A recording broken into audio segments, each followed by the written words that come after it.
Mesdames et messieurs, bienvenue sur CTV, la chaîne qui vous informe et vous éclaire sur les grandes questions de l'actualité camerounaise et internationale. Aujourd'hui, nous plongeons dans les méandres du système électoral camerounais, un sujet brûlant qui alimente débat, critiques et espoir de réforme. Quand le tam-tam se brise, ce n'est pas faute de rythme, dit-on en Afrique. Alors, tâchons de comprendre pourquoi les sons du scrutin ne résonnent pas toujours comme une symphonie démocratique. Restez avec nous, car ce reportage promet des révélations captivantes.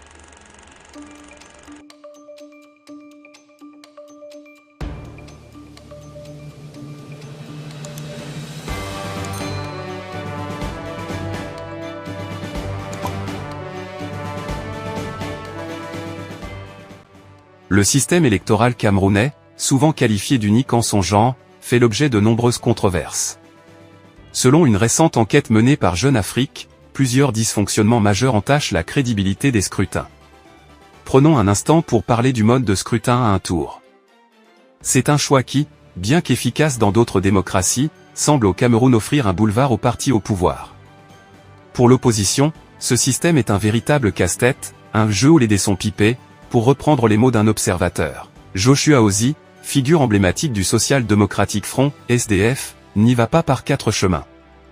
Il ironise en rebaptisant la biométrie électorale biamétrie, insinuant que cette technologie, censée garantir la transparence, sert plutôt des intérêts partisans.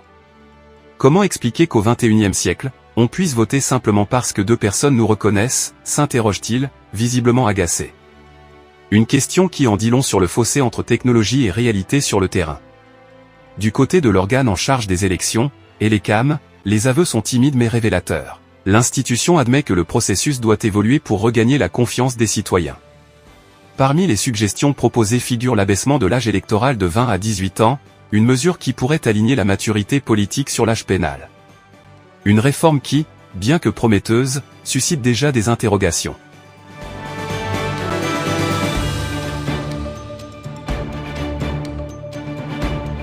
Un autre point chaud concerne la publication de la liste électorale nationale. C'est un véritable serpent de mer. Après des années de flou juridique, le Mouvement pour la Renaissance du Cameroun, MRC, a obtenu gain de cause devant le Conseil constitutionnel. Désormais, ELECAM est légalement contraint de rendre cette liste publique, un pas important vers la transparence, mais reste à savoir si cette avancée sera respectée dans les faits. Le Parti camerounais pour la réconciliation nationale, PCRN, de Cabral Libye, quant à lui, persiste dans sa croisade contre le système de bulletins multiples. Pour ce parti, le passage à un bulletin unique serait une avancée significative, mais ce changement est-il réellement réalisable dans un environnement où chaque réforme semble une montagne à gravir? Pour résumer, le paysage électoral camerounais est un véritable champ de bataille où se mêlent espoir de changement, frustration et stratégie politique. Quand le lion est malade, même les souris se mettent à rugir, dit un proverbe africain.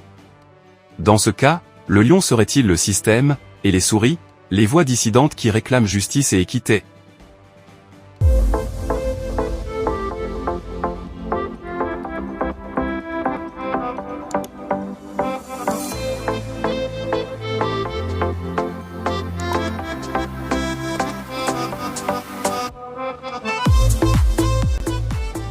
Mesdames et messieurs, les réformes du système électoral camerounais restent un sujet crucial pour l'avenir de la démocratie dans notre pays. Les critiques fusent, mais des propositions concrètes émergent également. La balle est désormais dans le camp des institutions et des citoyens. Et vous, chers spectateurs, qu'en pensez-vous? Les réformes proposées suffiront-elles à redonner confiance dans le processus électoral? Partagez vos opinions dans les commentaires et engageons le débat. Sur CTV, nous croyons au pouvoir de l'information pour éclairer les esprits. Alors, abonnez-vous, activez la cloche de notification, et restons connectés pour des actualités toujours plus captivantes. Quand on marche seul, on va vite. Mais ensemble, on va loin. À bientôt pour un nouveau numéro.